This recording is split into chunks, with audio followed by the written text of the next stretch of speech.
Nature is made possible by public television stations, your gas company, and the gas industry, meeting America's future energy needs by providing abundant supplies of clean natural gas for this generation and for generations to come. And by Siemens, a leader in electronics and electrical engineering, 27,000 employees, 47 manufacturing facilities. The name is Siemens.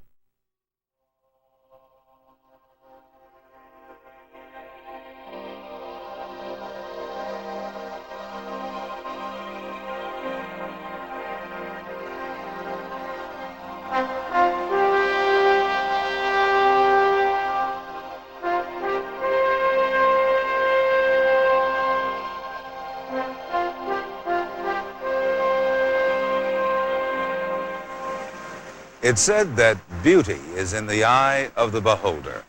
And for us humans, a rushing mountain stream is one of nature's more beautiful and relaxing sights. Hi, I'm George Page for Nature, and this is the Salmon Stream. And our film about the salmon is one of the most unusual we've ever had on Nature, because most of it was actually filmed from the salmon's point of view. But this stream, so beautiful to us, is just one part of a life or death obstacle course for a salmon in its great migratory voyage that is one of nature's most amazing journeys.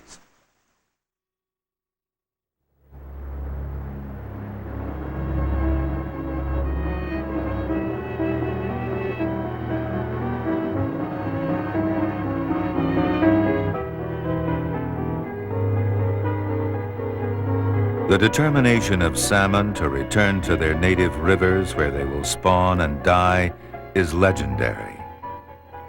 We tell that famous story again, but this time following an individual fish as she fights her way past waterfalls, the assorted weaponry of man the fisherman, and a host of predators.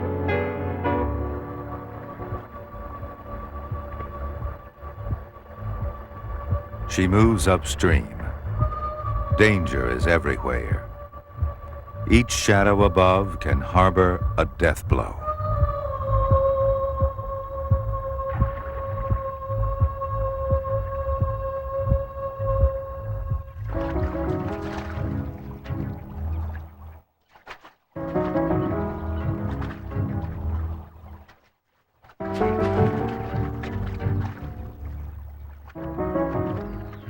This dramatic story is about North America's most valuable and prolific species of Pacific salmon.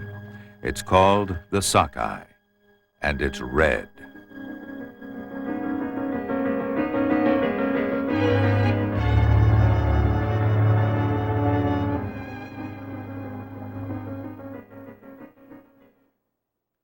From their birthplace in the Adams River among the Shuswap Hills in British Columbia, the sockeye of our story traveled to the far reaches of the Pacific Ocean and then returned to spawn and die in the same beautiful little river. A 6,000-mile journey of incessant danger.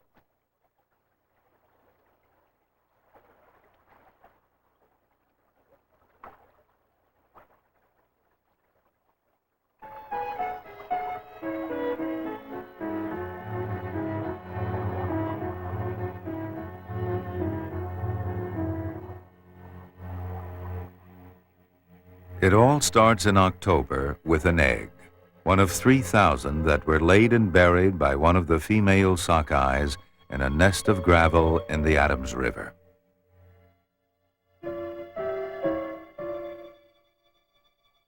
As soon as eggs appear, predators move in.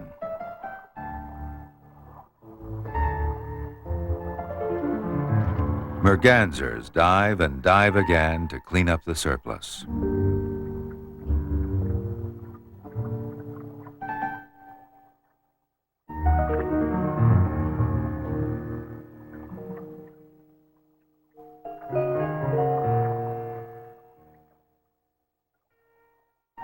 And even the little dipper, which can dive and actually walk on the bottom, will work its way into the gravel nest to steal an egg.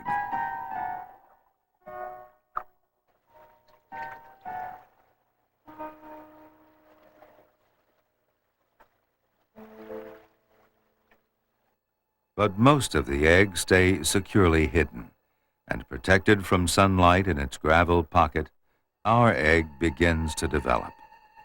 Gradually, signs of life appear as the tiny creature inside starts to form.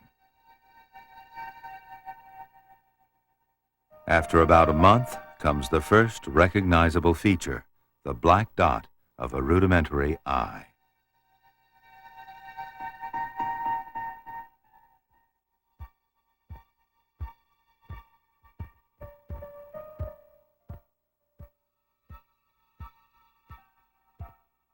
The heart is beating strongly now, pushing the blood cells to all parts of the body. A great blood vessel runs through the center of the yolk sac that contains the food on which the little salmon lives. And in February, an enzyme dissolves the encapsulating wall and releases the tiny creature, now called an alevin, from her circular prison.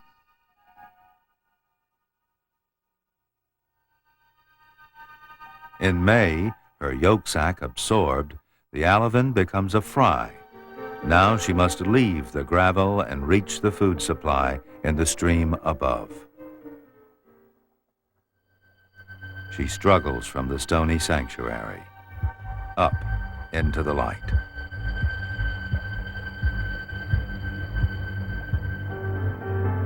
She pushes her way free and instantly is whisked off by the current to join the schools of fry that have already hatched.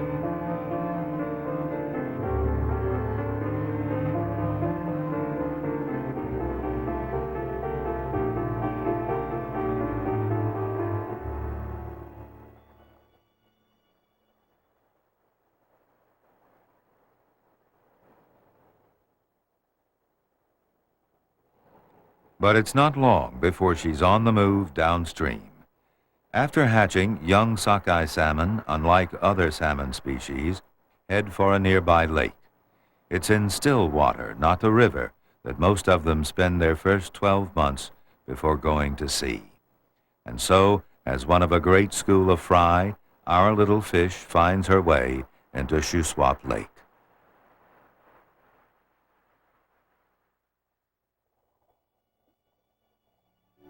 The lake is a nursery of good feeding for the tiny salmon, but full of threat.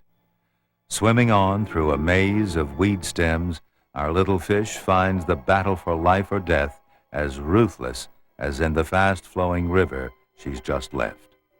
Eat and be eaten. Already, belted kingfishers, mergansers, goldeneye, and bufflehead ducks have taken their toll of tiny sockeye. Now young coho salmon and trout chase and feed upon the massed schools of fry. And in turn, the trout are hunted by hungry otters.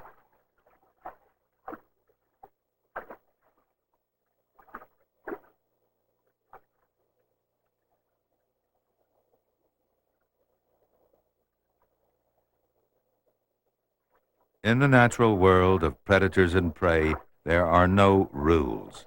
Each creature lives or dies on the whim of chance.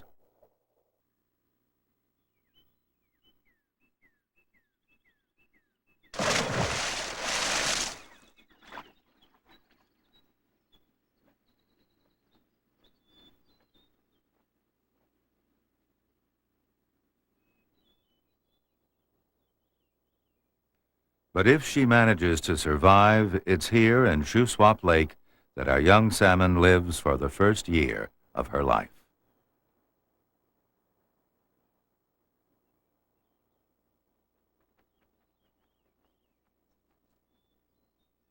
So in the spring, a year later, when the ospreys start to repair their nest, our fish in the lake below is about to start on the next stage of her fantastic journey.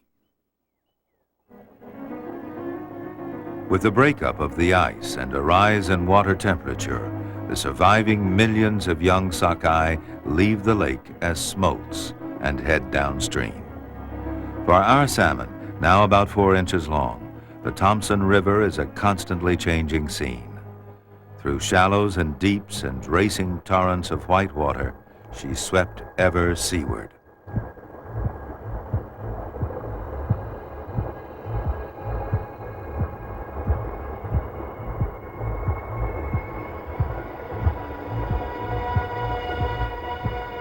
Her first taste of turbulence.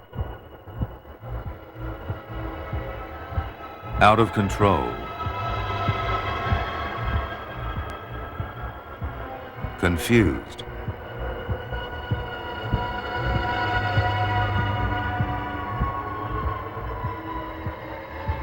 She cannot see the predators lurking above.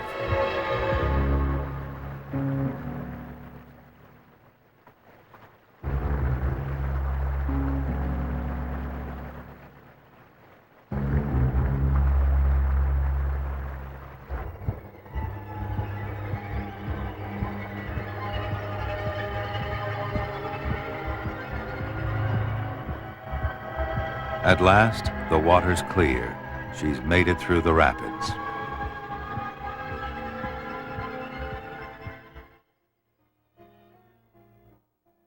Further downstream, the smolts emerge from the turbulence of the upper reaches and come into smooth water, where they can adjust better to their surroundings, but only to face a new series of perils.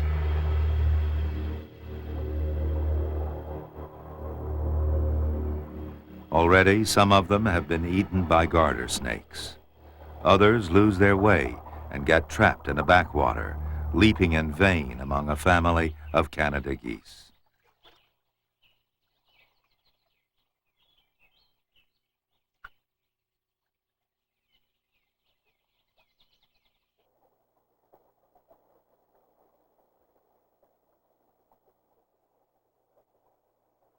Most of them press safely on, although safety for a young salmon is never long-lasting.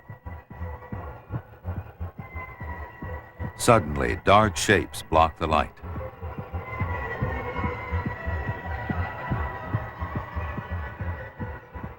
The water tastes bitter.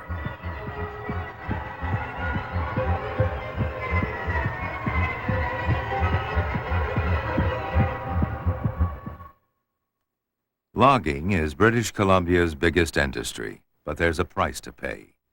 Pollution, whether from the logging itself or from pulp mills or industry in general, is a poisonous barrier frequently faced by migrant fish. Here in the delta of the Fraser River, pollution comes from many sources, but the effect on the salmon is the same.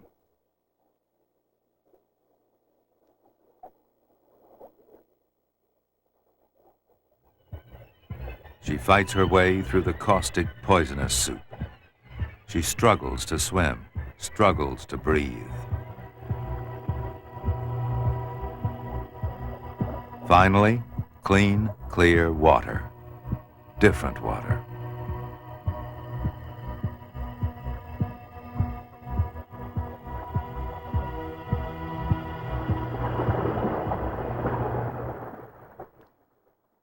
Now they are in the sea. The salmon adapt to changes in salinity by regulating the water and salt content of their blood, excreting excess salt through special cells that have formed in their gills.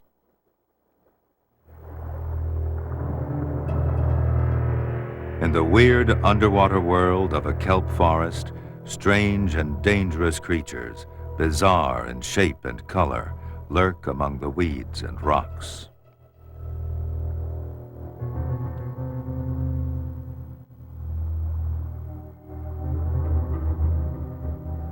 Our little fish finds sanctuary for a short time among the waving stems, but a falling tide drives her into deeper water, past piers and jetties where weedy piles harbor more enemies.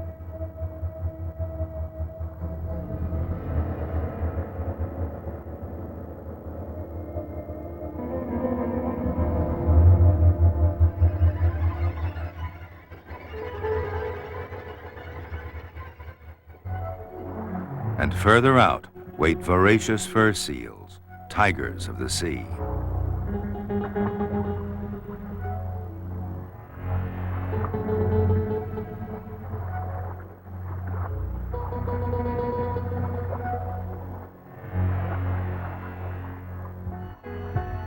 As the surviving sockeye smolts swim westward, the bottom falls away beneath them into the submerged vastness of the Pacific Ocean.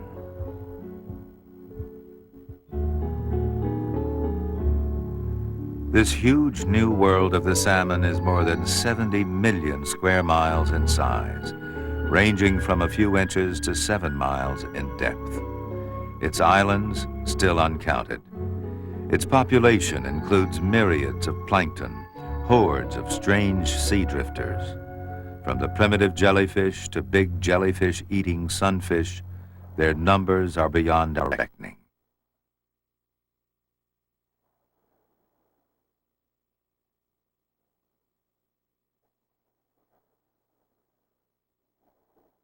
Now the millions of young sockeye from the Adams River form a tiny part of that population.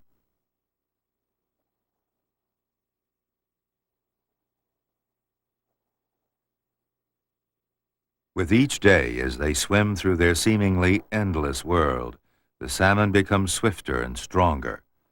But the larger they grow, the more visible and attractive they become to larger predators.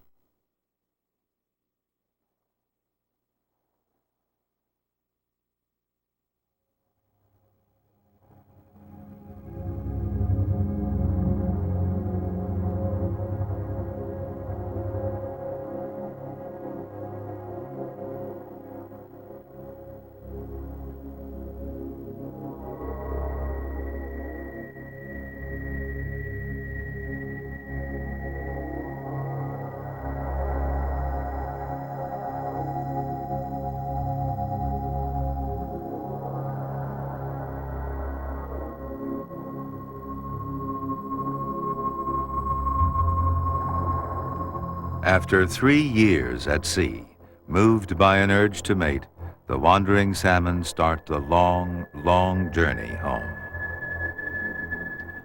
On their way, the sockeyes join company with runs of Chinook, coho, pink, and chum salmon.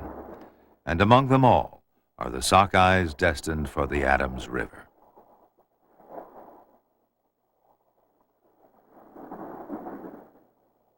As they near the coast, where the line of freshwater outflow from the river meets the sea, it's their sense of smell that guides them to the rivers of their birth.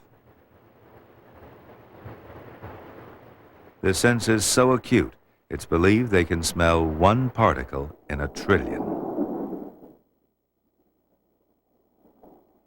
And soon, they come into direct conflict with their most dangerous of all enemies.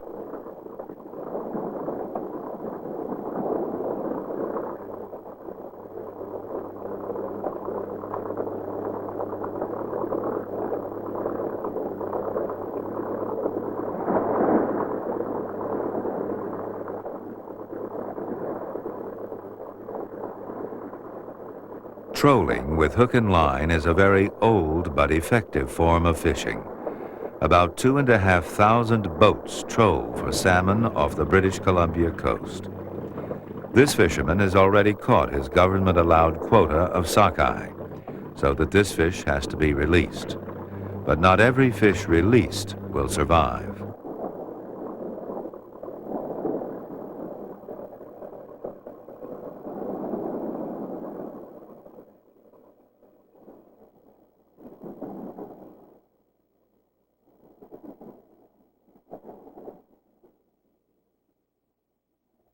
Our fish has avoided the trolling lures and swims on beneath a group of sea lions.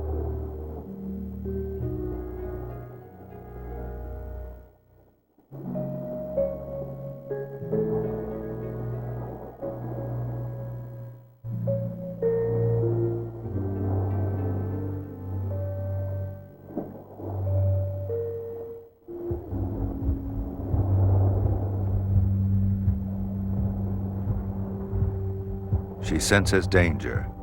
The fish around her panic. Fear. She smells it, tastes it in the water. She swims but can't escape. Lines bite into her sides. She's trapped.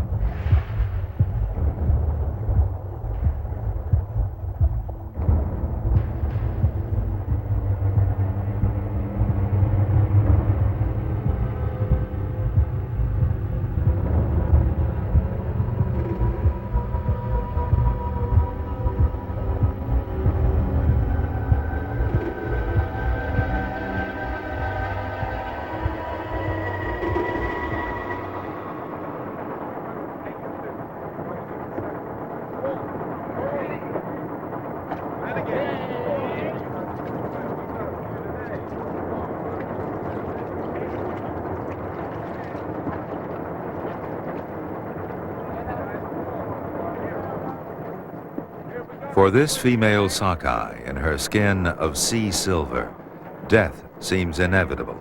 Or is it?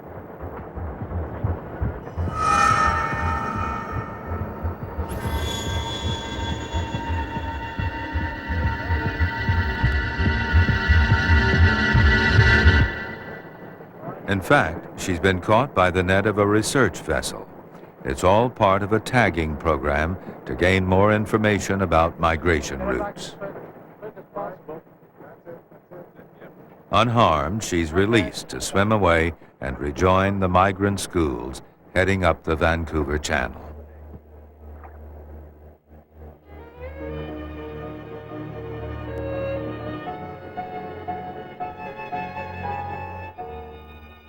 She was a lucky fish. For these salmon, caught in a commercial net, there will be no escape. Salmon fishermen catch between 16 and 22 million fish a year, most of them in nets. Staggering in its market potential, the salmon is a self-perpetuating resource of enormous value.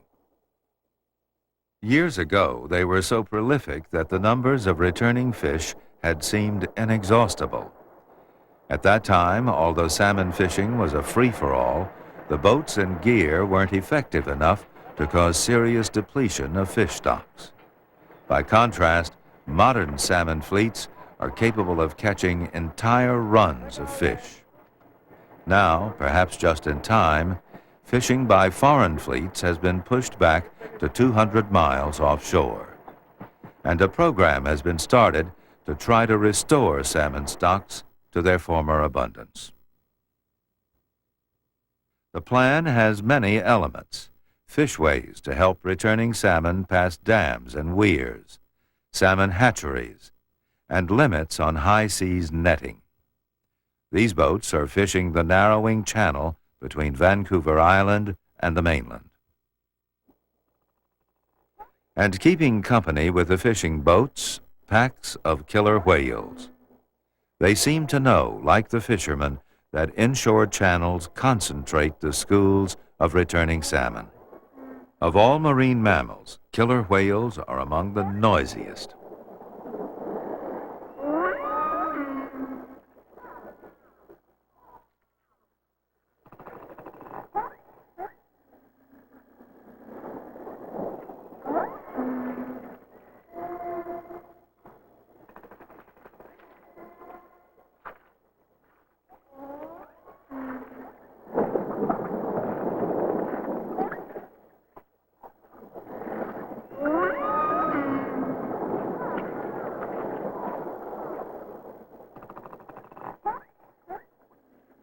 They rise and fall, at times swimming upside down, simply mouthing the fish and seeming to play with them in sport.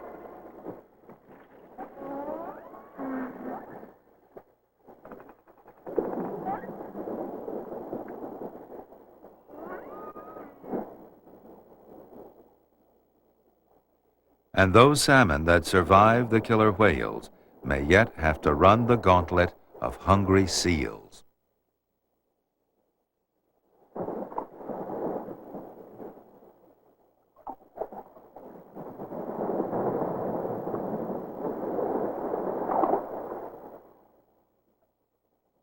Fleeing in terror, our tagged fish seek shelter.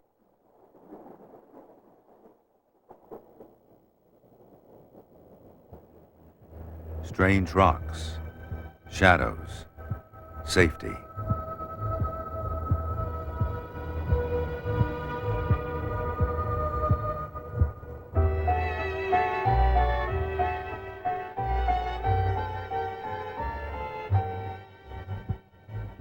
She senses danger.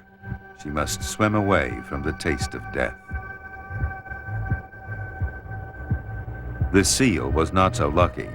It has drowned, caught in a net lost by a fishing boat. The millions of sockeye salmon returning to the Fraser River system spend several weeks waiting in the sea before starting to run up the river. And there we will leave them for a time and follow the fortunes of other salmon that have already started to enter some of the more northerly rivers. All along the jagged coastline from Oregon to Alaska, where over 1,000 rivers meet the sea, groups of salmon are hurrying into fresh water toward their spawning grounds. They find by smell the water of their parent rivers, which they left when they set out to sea as smolts.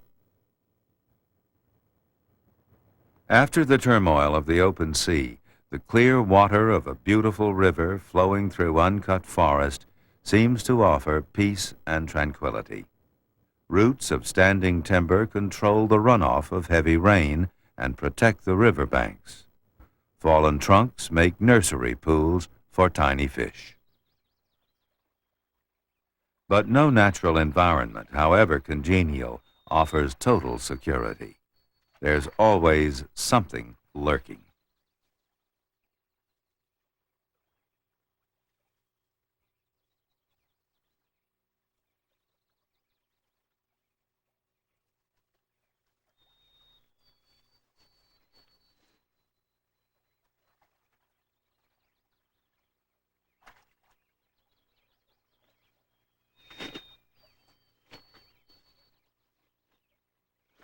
This black bear seems to know exactly where to catch a fish. It doesn't hurry, just takes its time, and then quietly chooses the fish it wants.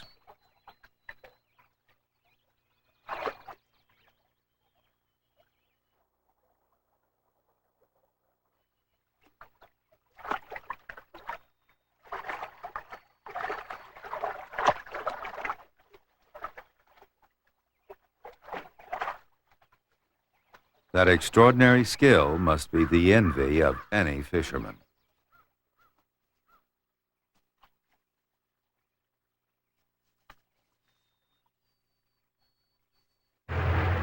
All too commonly, years ago, logging was a business of heedless devastation, and sometimes it still is. Hill slopes stripped of timber to a river's bank, breeding stretches filled with trash, logs dragged across spawning gravel, which often is dredged for road building. Every river is a potential salmon producer, but however clean the water, no stream is of much value if obstructed, or if its bottom is so heavily silted that salmon eggs die for lack of oxygen.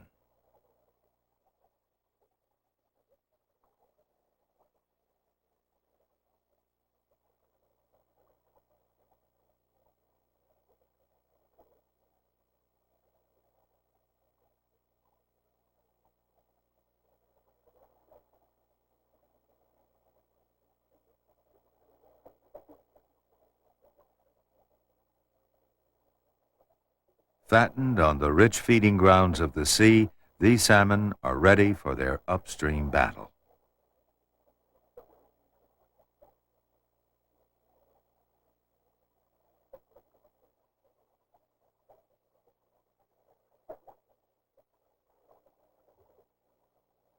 This unpolluted northern stream, holding a run of migrating pink salmon, is an example of a paradise that man's hand has not yet destroyed.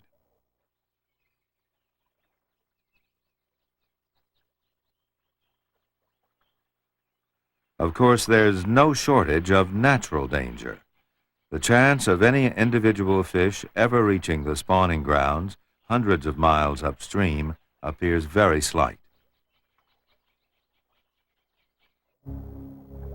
Even the vegetarian beaver can sometimes cause fatal problems if it builds its dam in an awkward spot.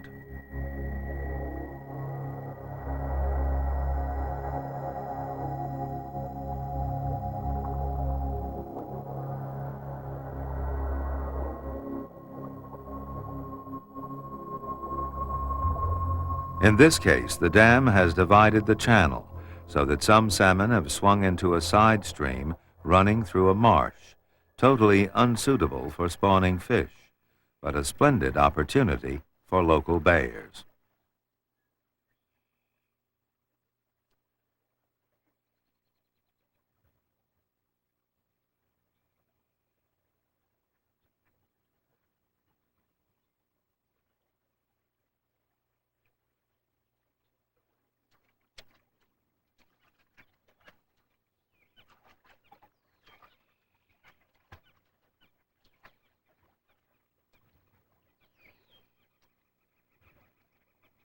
Bears only occasionally use their paws for catching salmon.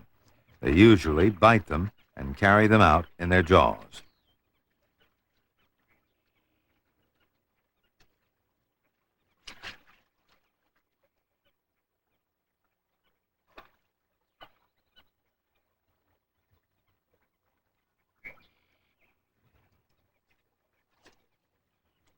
This fish still has its sea coating of silver, but an astonishing change of coloration takes place soon after sockeye salmon leave the ocean.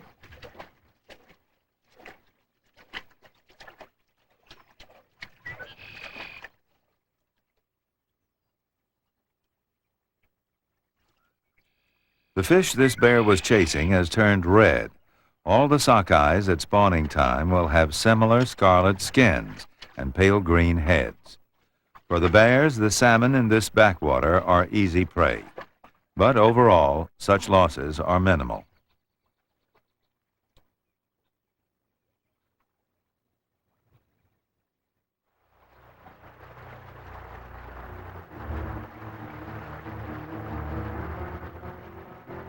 The ability of fish to withstand fatigue is the key to their successful upstream migration.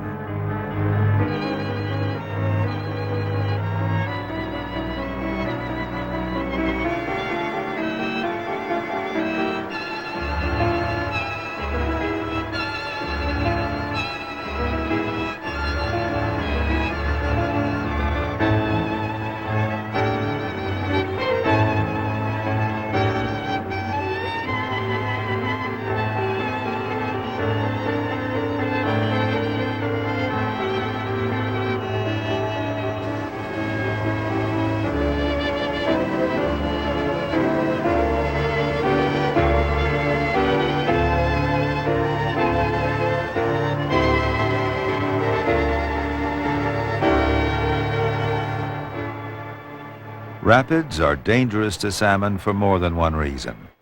During times of mass migration, shallow water makes easy pickings for grizzly bear families.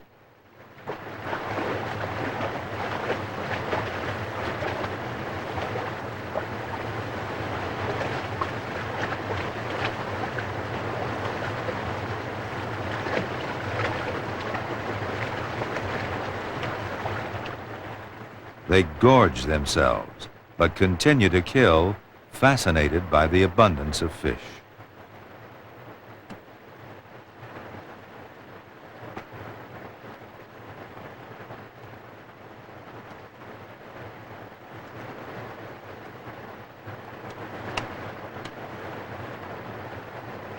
But on this Alaskan river, bears are not the only hunters to line the banks.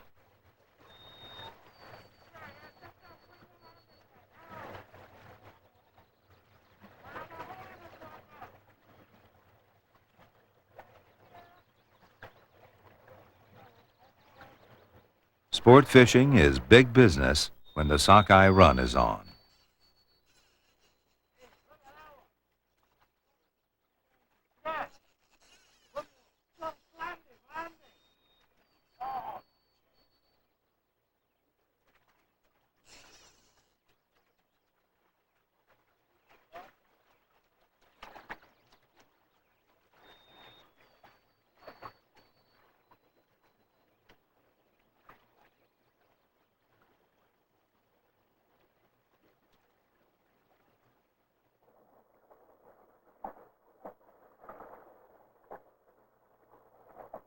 In the rivers of North America, millions of Pacific salmon are hurrying upstream. They have swum the ocean for thousands of miles during an absence of several years. And to us, the timing and coordination of their return seems nothing short of miraculous.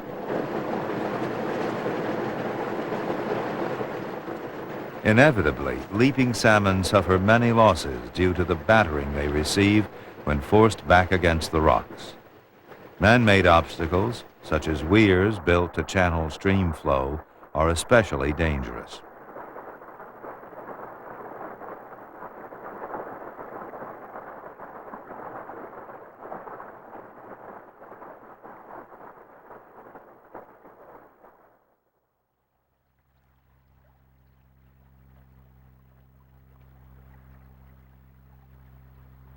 Some obstacles are impassable. So-called killer dams, fashioned without adequate fish passes, can destroy complete runs of salmon.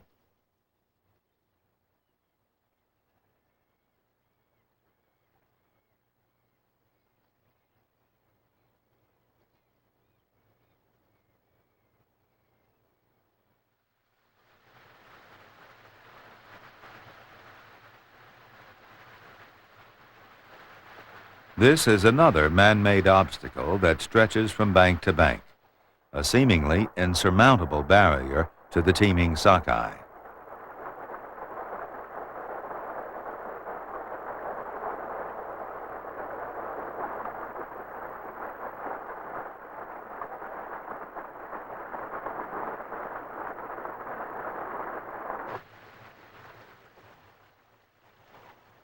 In fact, it's used as a fish counter so that an accurate tally can be made of each year's spawning run.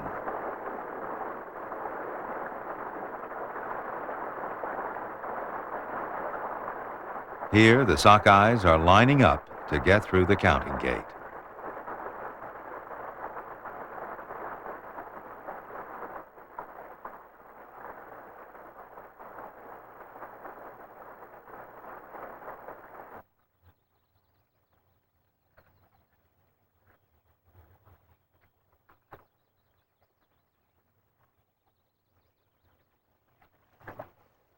This strange-looking device is no longer used for killing.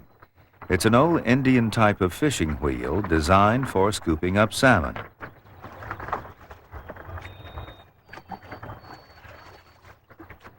It still scoops them up, but now for the aid of fishery scientists who use the wheel for fish tagging.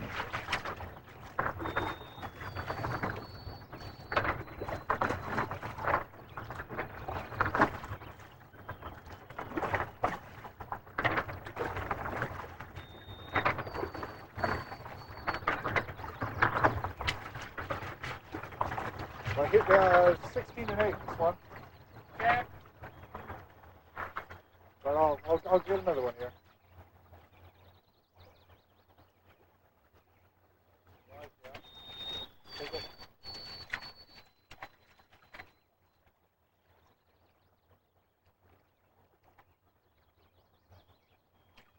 That's 1712. The fish are tagged here and their progress upstream monitored. Researchers can then assess the importance of various spawning areas throughout the river system.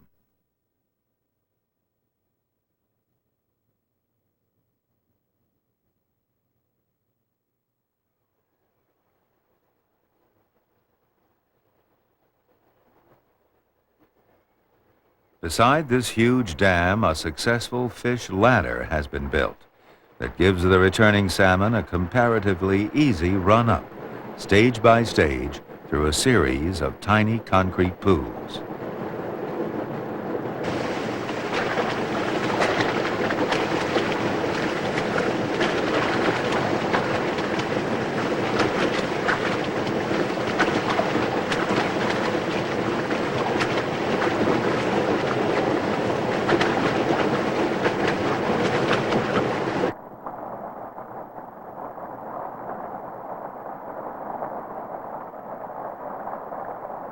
Set into the wall of the ladder is a glass-fronted viewing room, which offers the public a sight of the running fish.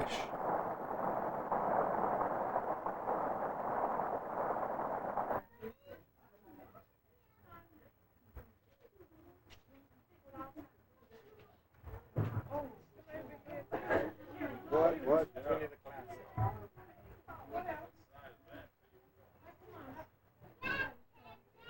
Don't touch the glass. Well, look on the board. Wait. Some of the sockeyes bear signs of dramatic encounters with seals or sharks. This one had an amazingly lucky escape, although it seems doubtful that it could fight its way through the fearsome rapids of Hell's Gate Canyon on the Fraser River, where we rejoin our own run of sockeyes.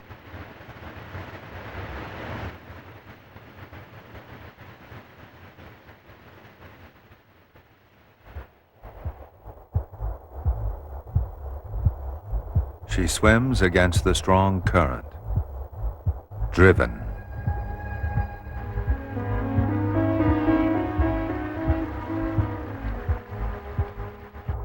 She must move on.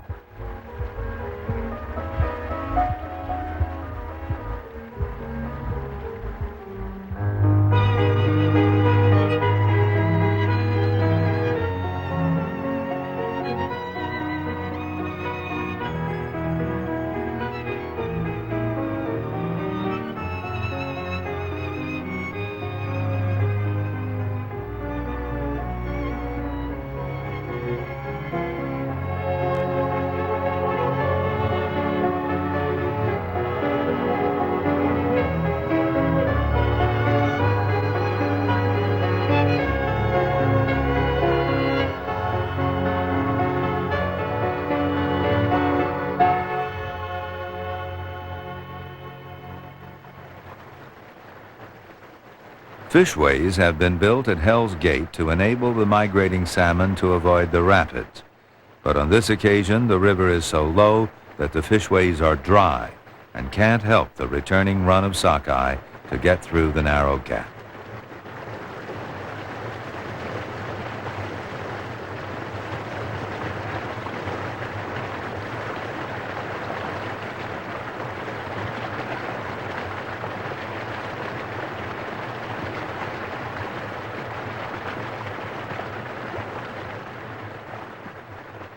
The fish have collected here in schools where they rest for a time behind a rocky outcrop. But sooner or later, through that rush of water, they have to get around those boulders. The current on the far side is tremendous. The fish are gasping, many of them dying in the struggle.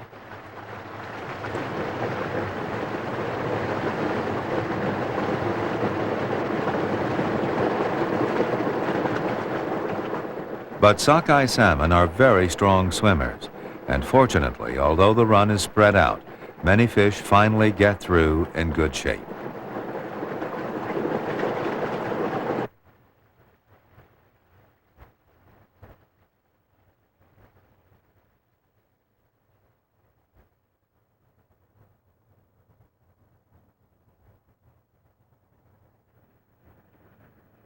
The sockeye continue upstream through Fraser Canyon, a great thoroughfare both for salmon and for man.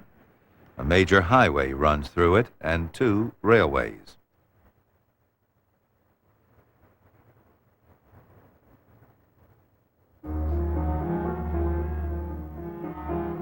"20 miles above Hell's Gate, our fish enter the confluence of the Fraser and the Thompson rivers. Some salmon move left and take the Fraser River. The others, our fish, take the right fork and head into the Thompson.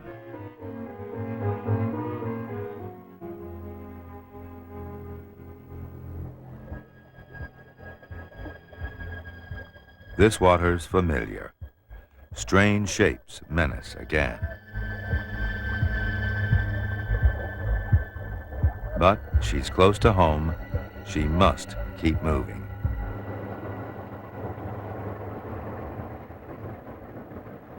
"4 years ago, the fish came down that rushing river as youngsters. Now they're returning as adults. And with them, we can see a tagged fish that looks like a female. Here, the river is still strong flowing, but the water is clean and sweet, and the fish are nearly at their journey's end. Traveling about 18 to 20 miles a day, they swim on out of the fast-flowing Thompson River into the still water of Shuswap Lake. She's made it to the lake. Others will never leave it.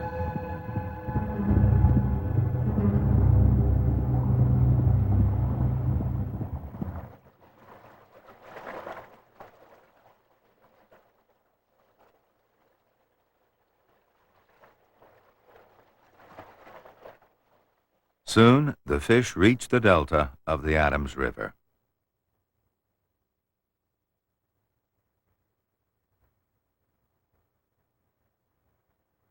Now, along the wooded banks, the sockeye mass in huge schools.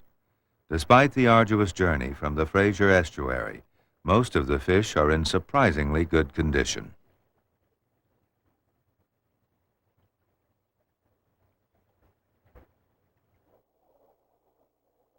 All of the fish are red now, the males with humped backs, big hooked jaws, and huge teeth. Among the sockeyes are a few Chinook salmon, big fish, now turned black. They usually spawn earlier, and often their eggs are dug out by the nest-building sockeyes due to the competition for spawning space. So that in this river system, the run of Chinooks is very limited. There's a traveling line of sockeye stretching from the Adams River 300 miles back to the sea, and as more and more fish arrive, people have started to gather.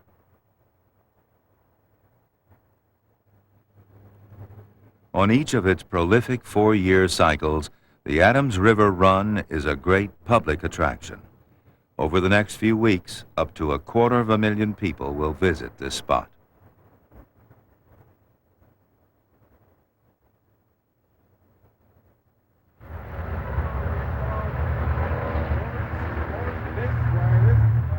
They call it the Salute to the Sockeye, and it's brought about by sheer wonderment. There's no disturbance of the salmon, no fishing. Fascinated by the sockeye story, people just come to watch these legendary fish at the end of their epic journey.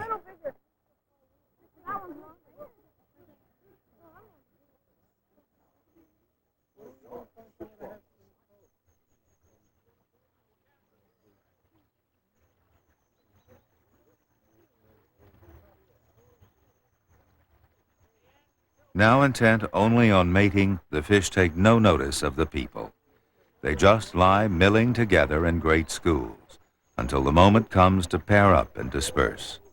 Then the females start to dig the nests in which they'll lay their eggs.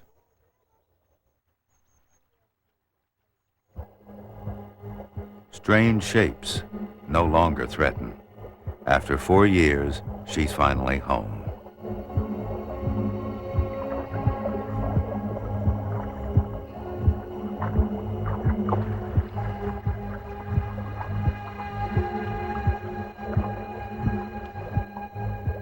Everything is ready.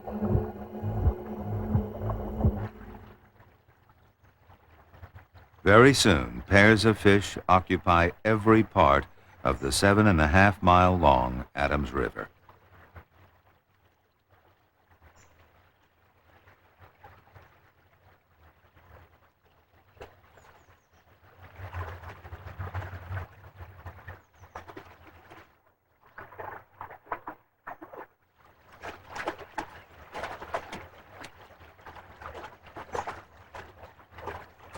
There's a lot of jealous fighting among the males. Their big teeth haven't been grown for feeding. The fish stopped feeding long ago, before they entered the river. The great jaws are used just for fighting and display. It seems extraordinary that after living off their own body fats during such a tremendous journey, they still have the energy to swim at such a speed. But the urge to find a mate and fulfill their destiny is indomitable.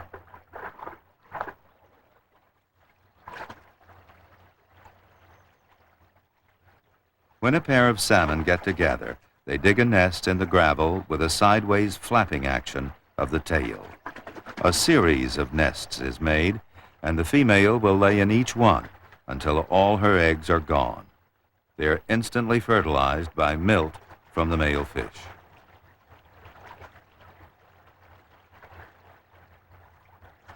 All Pacific salmon die after spawning. Of the millions of fish, not one lives to spawn again. On average, death comes 10 days after spawning starts. Some fish have already spawned and drift away to die. Newcomers arrive among decaying carcasses strewn along the bottom. But this grotesque mask of death is no disaster. Nature wastes nothing. In time, nutrients from these dead bodies will wash downstream into the lake, where one day young salmon will thrive on the remains of their own parents.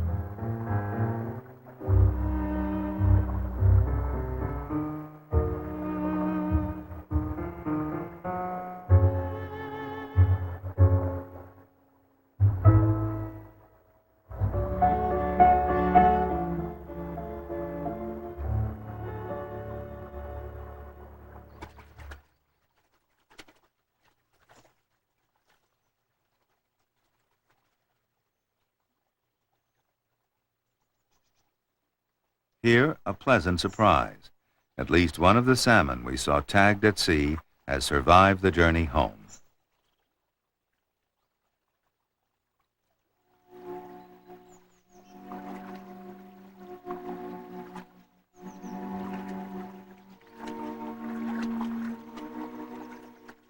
Very soon, like all the others, she will stare sightless at the sky.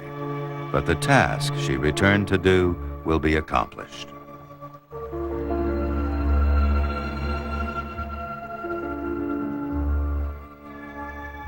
Soon, the fertilized eggs of future generations will lie buried in the gravel. She is finished.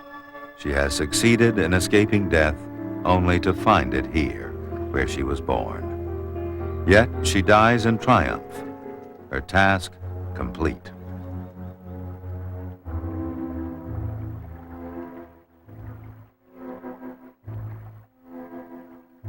We can only guess at the reasons for this fantastic cycle of life and death.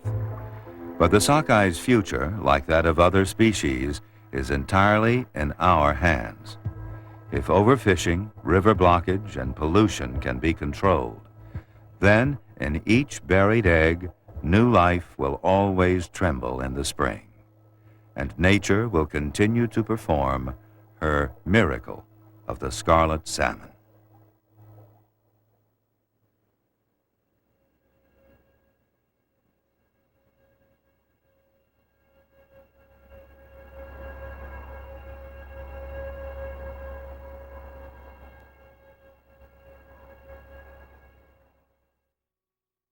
Nature is made possible by public television stations, by Siemens, a leader in high-technology electronics and electrical engineering.